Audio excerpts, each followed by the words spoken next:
తిరుమలలో ఇంతమంది ఎందుకు గుండు చేయించుకుంటారో తెలుసా?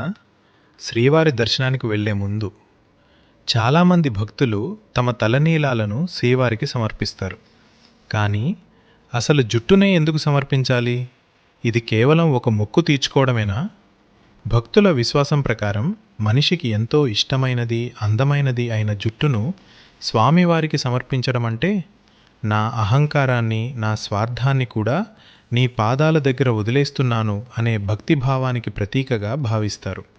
అయితే ఈ ఆచారం వెనుక ఒక ఆసక్తికరమైన పురాణ కథ ఉంది. పురాణ సంప్రదాయం ప్రకారం శ్రీనివాసుడి తలపై ఒక భాగంలో జుట్టు లేకుండా పోయినప్పుడు నీలాదేవి అనే భక్తురాలు తన తలలోని జుట్టును సమర్పించి ఆ లోపాన్ని కప్పిందని కథనం.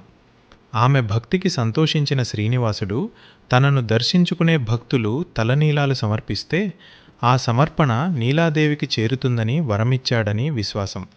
అంతేకాకుండా తిరుమల సప్తగిరుల్లో ఒకటైన నీలాద్రికి కూడా నీలాదేవి కథతో సంబంధం ఉందని సంప్రదాయ విశ్వాసం. అందుకే తిరుమలలో గుండు చేయించుకోవడం కేవలం జుట్టు తొలగించుకోవడం కాదు, తమకు ప్రియమైన దాన్ని శ్రీవారికి సమర్పించే భక్తిభావం. మీరు తిరుమలలో తలనీలాలు సమర్పించారా? ఈ కథ మీకు ముందే తెలుసా? కామెంట్ చేయండి. మరెన్నో ఇలాంటి ఆలయ విశేషాల కోసం టెంపుల్ సాగాను సబ్స్క్రైబ్ చేయండి.